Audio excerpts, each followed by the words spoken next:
Hello and welcome to the Live Advantage Show. I am so excited to have this special episode with our special guests who I'll have them introduce themselves in just a moment.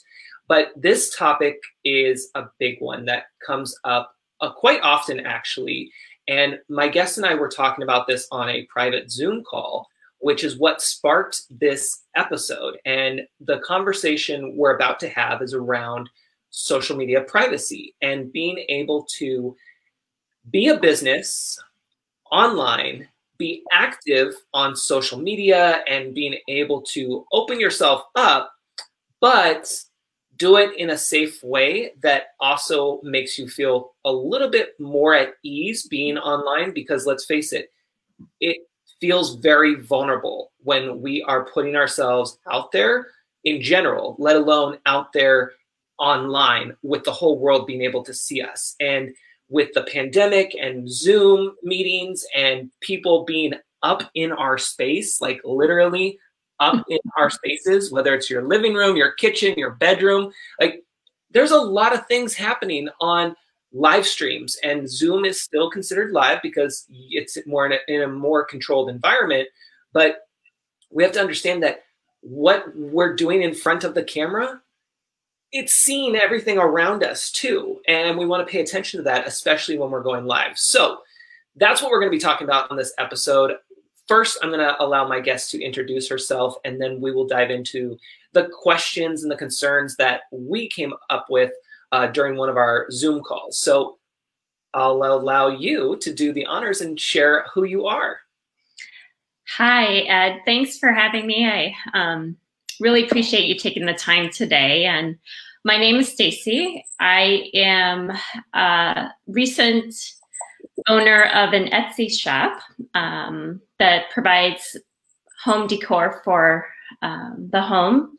It's called Dance and Hughes Studio. And I just started in December, and I was really excited. And we talked about how businesses should have video, or we should get on and market through video, that it's such a great resource. And I agree, it is.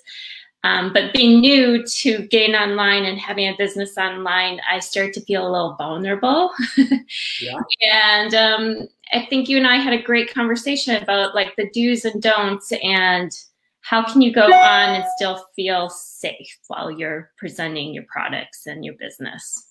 Yes, and I love that you bring up so that the audience knows, you know, you're jumping into this online world, which so many businesses, whether they're just starting out or they're seasoned, they're going to be doing the same if they haven't already. You know, this is a new ground, new opportunities that are awaiting all of us here in the online space. And it's really important to obviously jump in, but also do so with some caution and understanding that we need to know a little bit more about things before we just go ahead and just do them. And when you and I were talking, we had mentioned about going live, because obviously that's what I teach my clients, and that's what I want to encourage everyone to do in any business, is to utilize the live streaming options that are available to us, because one, it allows us to show up as ourselves and add more personality to our brand.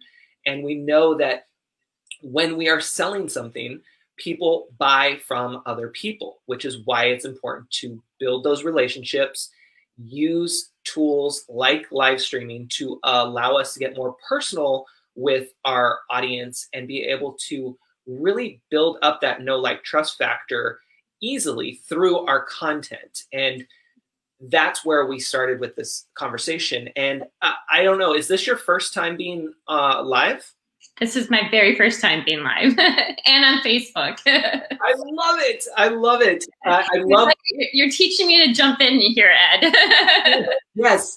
And before we go further, when I mentioned this, and even today when you're getting on here, what were some of the feelings around that? Because I think that's going to help those listening, because there's many that haven't gone live yet, and they're going to be able to relate to what you were thinking and feeling about this whole thing when I said, let's do a live on this. So it's exciting because, I mean, we take in content every day, and I can watch my favorite personalities doing live shows. And so I look at it and consume it, and I love it. But now you're asking me to do it. And some of the fears were around privacy, like, do I give my name? Do I give my real name? And yeah, how do you do this to protect like identity theft and some of the things that can happen, even though there's a lot of really great things that happen. I guess my concern and what you and I talked about was being able to do it so that it feels safe. And I think jumping in today, I was like, just do it. Like I had to kind of come to it, like just try it out and see what happens. So yes, here I am. I appreciate you being here. And I love that you are taking that initial step and being vulnerable, because it's a lot, especially for introverts. I definitely identify as an introvert, especially when I first started doing all of this. And it's challenging and it's very intimidating. But like you have done today, we have to remember we have to take a step and try it out and give it an opportunity, because it is really important for our business in today's environment online. And when we're on these social platforms, we can't just post anymore. That's part of it, but the bigger part is getting video, and not only video, but going live and having this real-time interaction, because that's what the platforms want. And that's what the audiences actually want, both during the live and after the live broadcast. And so it's an opportunity for everyone to take part in, because we all have our phones. We all have Facebook or YouTube or LinkedIn or wherever live streaming's at on the platform you prefer. And while the action of hitting the go live button can be easy, this is something I talked about earlier today in a room on Clubhouse, is the action itself can be easy. What's challenging is what happens before, during, and after the live broadcast. And part of that before, during, and after is what we were going to talk about here, is the privacy. And knowing that when you go live, you obviously want to have a topic that you're going to be talking about. And I suggest having some talking points, so then that way you know it's not just, well, I'm here, I showed up, and today we're talking about social media privacy. Yeah. And then that's it. Like you want to make sure you have some points to go off of. And then from there, you also want to know, where are you going to go live? What's around you? And when we were talking, you brought up a great point about Zoom meetings, because everyone can relate to Zoom meetings. Can you share that point with us? And then we'll dive in a little bit more about your background and kind of where we went with that conversation. Yeah, the Zoom meetings, I mean, we're all zoomed out. We're all on Zoom today. And I think we were talking about backgrounds. I just happen to have a background that's plain behind me. I'm a plain wall. But I have been on Zoom calls where I've had pictures of my family behind me, or in my office. And something that came up in that discussion is, should you have those things behind you, or what should be behind you when you are on that call? So yeah. And when you mentioned that, it was an automatic, like I just started blabbing everything out, because I love your current background. And again, what I like to do is always open that door, even if it's just a small crack, but open that door to opportunities when it comes especially to live streaming, because again, it can be very intimidating. And so one of those doors that I was opening for you is that you have a perfect setup, because I know you're concerned with privacy. I looked at your background and I thought, you have the perfect setup, because it's very plain. There's no personal family photos. We're not in we don't know if we're in your bedroom or your kitchen or, the kids' room. Like none of that is there, which is key because now you've taken one step in the right direction for privacy concerns and being able to make sure that that now feels a little bit more comfortable. And when we started talking about that, that's when I could see a layer came off of you. And it was like, oh, I didn't even think about that. And so that's the key here is like, not to focus on what we can't do, or maybe we're not doing because we're fearful of something, but it's looking at what can we do and what tweaks can we make in order to make it work. And so your background, for anybody watching the actual live video here, is it's a nice plain, it might be white, but it looks a little tan-ish to me. And there's nothing on the wall, and that's okay. It's you showing up for your audience and still being able to talk about your business. And so that was one big one that we wanted to point out is your surroundings is big, and knowing that whether you're doing a live stream publicly or in Zoom, understand that you should look around you, not just what's in front of the camera, but look to the left, look to the right, and see what's coming into that camera before you actually do it. So Ed, before you get on camera, so is it literally just this that you see? I mean, like if I put my arms up, this is all the surrounding. Yes. Okay. Yeah. And what's great, here's an exercise that anyone can do before going live. And again, this applies to your Zoom meetings as well, is find whatever device you're going to be using, because if you're using your computer or a cam, that's going to have probably more in the frame. More things are going to be in the view of your audience than maybe your phone or vice versa. So whatever device you're going to use to go live, you're going to want to do a practice run. So open up a Zoom meeting, just create your own Zoom meeting and have that so you can see what that view looks like.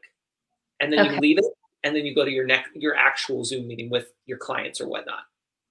Okay. And I think in our conversation, we talked too that I actually have control over it. Like I get to control my background and who gets to see what in the house. So that's something that I thought was good that came up.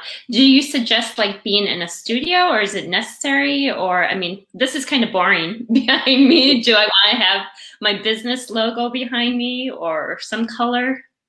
See, and now is where we can take things up a notch, right? Now we remove that fear of being on camera, and we are now looking at, okay, I have a spot. Okay. Doesn't look that great, but I have a spot. So now you're starting to think the next level. What can we do for this spot? Can I put my logo? Can I get some random photo that I liked at Target to pop up there, like wall art? I mean, that's what I got here. I mean, it wasn't really random. I was looking for something specific, but this wall was very plain. It had a couple items on it, but it didn't look right. And the way that I have my setup, I needed something that was going to pop. And so I purchased some wall art, and it works. And it ties into my branding, which is helping people with video and their marketing efforts. So yes, you can totally have something that you put up on that wall, and it can be something that is movable in case, that wall is in an area that's used a lot by people. I have a question. How do you feel about family photos? I mean, a lot of times I'll see interviews of people that are guests on broadcast shows and whatnot, and they'll have pictures of their family members behind them. Is that good, or does it matter? Yeah, that's going to be totally up to you, the individual. So any anytime that you're going to, and I say you, meaning you and anybody else listening, you're going to want to see what's comfortable for you and what works for you. Something that we talked about on our call as well around this was, I don't have kids, but we know that the kids are running around with their phones, or taking pictures, doing videos wherever they can, however they can. But when privacy is an issue, which it should be, we should all be concerned about it to a certain extent of what we're doing in the moment. What I had suggested is, because I know I have a lot of clients who are parents, and so when it comes to those privacy concerns, something that you can also do is, just like we're talking here with a studio setup, is that you have a specific spot in the house, or spots, that are the zones for going live, for taking those pictures, the Instagram section of the house. Like, when you're concerned about your privacy and not wanting to show every single detail of your personal life, that's when you want to set up those boundaries and know that it's okay to have those boundaries. Yeah. Just because social media is out there, and this is something you had brought up earlier too, about peer pressure, right? Yeah. Everyone's doing it. You see Tanner down the street and Kelly, they're posting their entire life. Like, we know what's up in their kitchen. We know what they're cooking for dinner on Tuesdays at 5 p.m. We know the car that they drive. We pretty much know their license plate. Like, there's a lot of information that's floating around out there. And oftentimes we're not thinking about it necessarily when we're doing a live or when we're taking those photos. But that's why we're talking about it today, is we have to be a little bit more intentional and understand that you don't have to do all of that. You don't have to share your entire world. You can still have some privacy and still be active on social media. So it's not one or the other. You can do both, and you just have to take a more strategic approach. And oftentimes you have to take a step back to look at everything and say, okay, what am I going to do here? Am I taking a photo or am I taking a video? Because those frames are going to look different. They're going to capture different backgrounds for you. Okay. And so you want to check that out. And then it's the same thing with your phone. When you're taking your phone vertical stance, which is what's comfortable, that's going to capture more head to toe versus left to right. When you go in horizontal, that's going to capture way more than when you had it in vertical.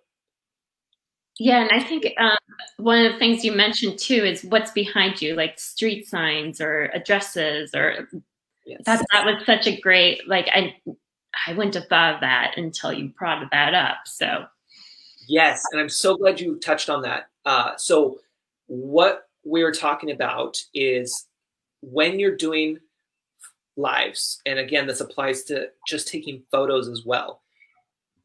When I go and do a walk around, sometimes I'll take my phone and I'm walking my dogs. So there you go, you know about my dogs. But I'm walking the dogs and I might be doing a live. I have gotten pretty good about knowing, and again, this takes practice because it doesn't work all the time and you have to be more aware of it, but I've gotten pretty good that before I do the live, when I'm walking around, let's say my neighborhood or something, I'm actually making sure that there's no street signs visible saying what street I'm on. And I'm not totally paranoid, by the way, for anybody listening. I just am trying to be more aware of where I'm at and my surroundings, because I know what could happen. I'm the tech guy, so I've seen certain things. I know some things. And so when I'm doing a live and I'm holding my phone vertical, I'm making sure that before I hit that go live button, you get to see a preview of what everyone else is going to see. So I'm making sure that I kind of get, and it's hard for you to see here, but I kind of get myself pretty close in the frame.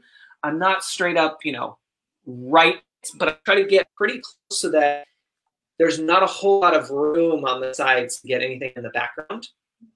And you can angle it some ways, you know, there's all kinds of little tips and tricks that you can do.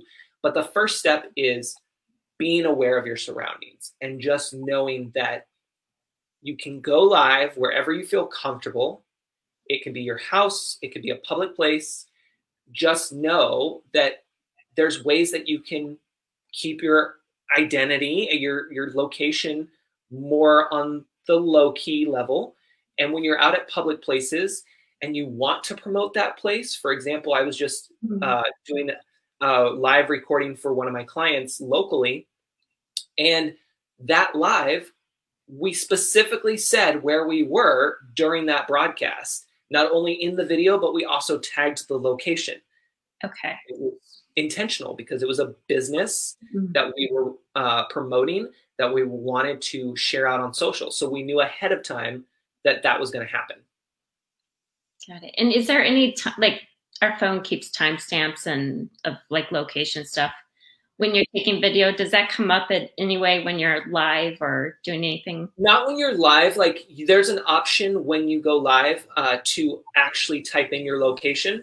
Okay. You don't have to do that. And typically for business owners, if you have a retail location, definitely a good idea to probably turn on your location for that. Most likely if you're doing a live in the store or something, because it's a public place anyway.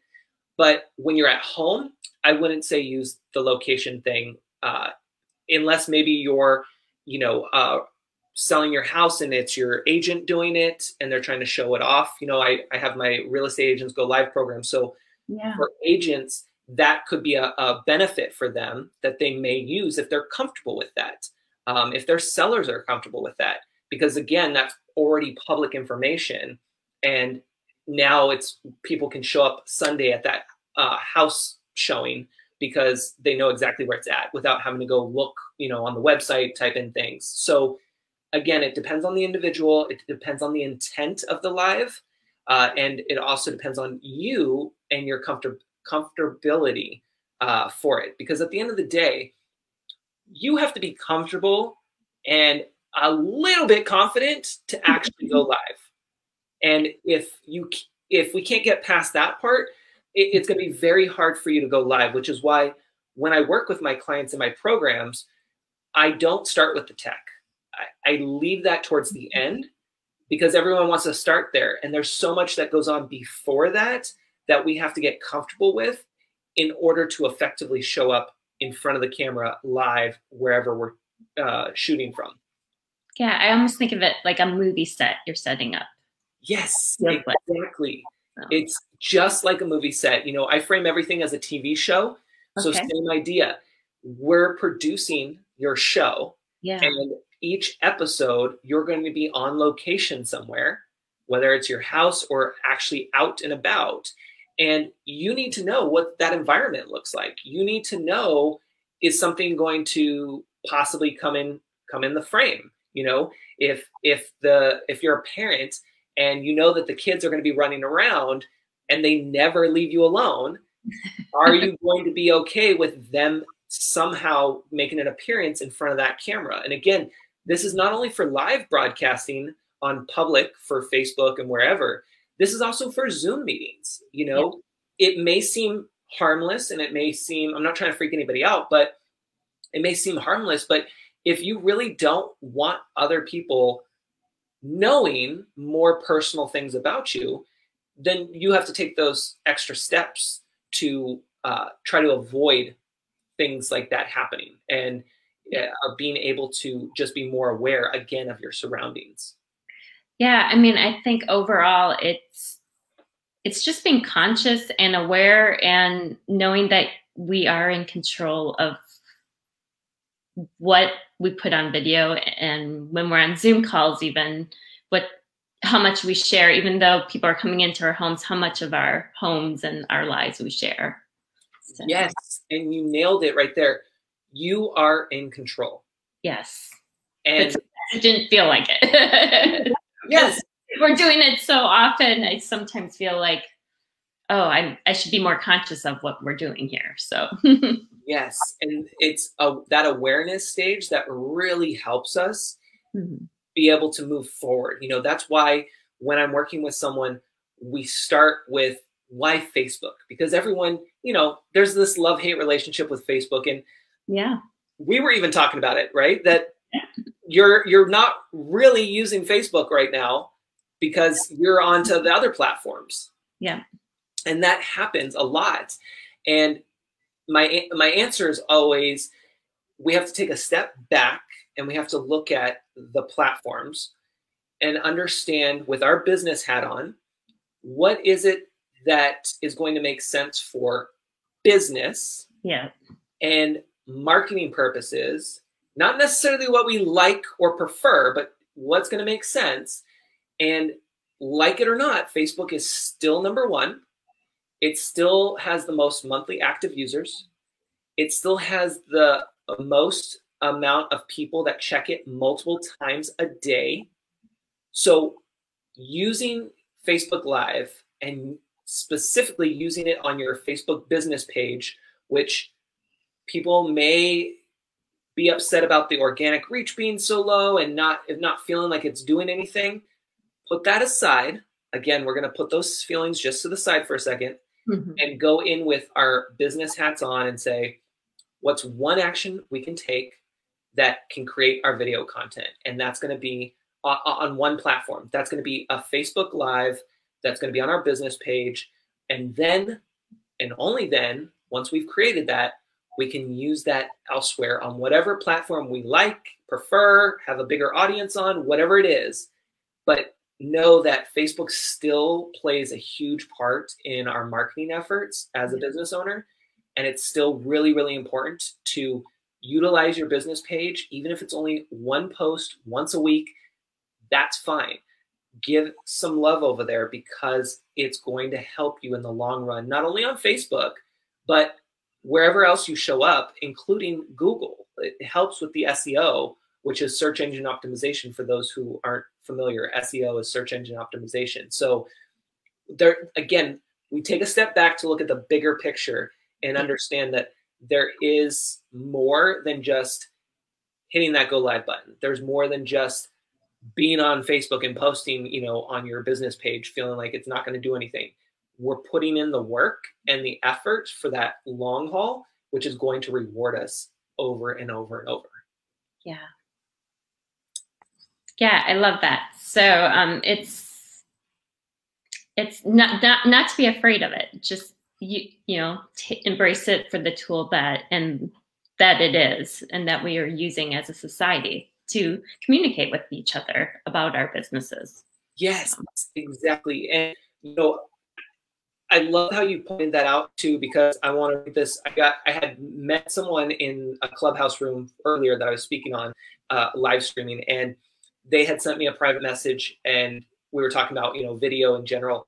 And so her response was that she is going to start getting into live. She likes Clubhouse, which is live audio. She likes doing regular pre-recorded videos, but she hasn't yet, keyword is yet, combined the two until now, which I'm excited about. And so she was talking about how the multiple takes with a video help her. So then that way she doesn't have to worry about, you know, messing up because she can just reshoot again.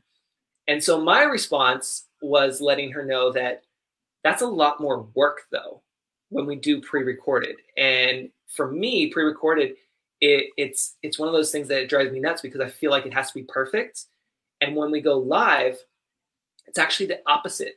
We actually show up and do our thing. And if something happens, it happens and it's okay. People love it. And oftentimes that actually helps you. It performs better. And so this was a voice message, but when she typed it back, she said, quote, this is what I had said in the voice message, quote, if you mess up, it's no worries because everyone thinks it's fun. And end quote, she said, really? I have never thought about it that way. What a relief. So I hope that that helps people who are tuning into this episode know that that's what it's all about, is removing those layers that have been pushed on top of us for perfection, and this video production is a whole day that's going to cost tons of money and take a lot of time. No, it doesn't have to. And just like you had mentioned, we're in control. We just need a guide to help us with that. And I think it's when you go live, and just what you said, it feels more authentic. I mean, it's not scripted. So. Yes, exactly. And that's what I love about it too, is that it relieves that pressure, because it's one of those things, every time I have a guest on, they're wondering what the questions are going to be. And I let the conversation just go and allow us to go off of each other, because that's when we really can get into the conversation and really have those key points come out. And every time I hear it from my guests, that was really good. I really enjoyed that. And it wasn't so structured, because what I think happens all the time, I know at least for me, is that you are going to be interviewed, you get these specific questions, then you answer them, and then you're trying to figure out, what was the question? Did I say the exact answer? And is my answer going to be the same when I'm going live when I typed it ahead of time? Did I do it right? And it stresses you out. Yeah. Yep. Yep. So did we cover everything that you wanted to cover? That I know we're going to wrap up here in just a second, but I wanted to make sure we covered. I know we did a lot here, but it's funny, as I sit here on live with you now, my anxiety has come down. Like, I'm like starting to get a little more comfortable. I'm like, we're just having a conversation. We're talking about business. And so, yes, I can, from the beginning where I was like, oh no, now I'm like, okay, it's okay. It's going to be okay. Yes. Yes. I love that you brought that up. And I thank you so much for sharing that with all of us, because there's going to be somebody else who heard exactly what you said, and they're going to be sitting there raising their hand saying, yes, that is totally me. And we'll never know. Most likely you and I will never know, but that's the beauty of this, is that we just help somebody get over their stage fright, get over their fear, and understand that they too can do this, and they will do this. And these tips are going to help them get there a little bit faster. I hope so. I wish the best for everyone. Yes. Well, thank you so much for joining us. I really appreciate, Stacey, having you here and bringing this Zoom conversation. This is what it started as, people. Yeah. It was a Zoom conversation that I said, let's go live and do this. And we brought it here live to you. And I hope that it helped and that you enjoyed it. Anytime, feel free to reach out to me. Over on my website, I have a chat, so you can tell me that you saw this episode or heard this episode. Just drop it in there and just let me know what your thoughts are. That's over at edtroxel.com. And we thank you for your time. And for those watching the replay or listening to the replay, we appreciate you. And we will see you all later. Take care, everyone.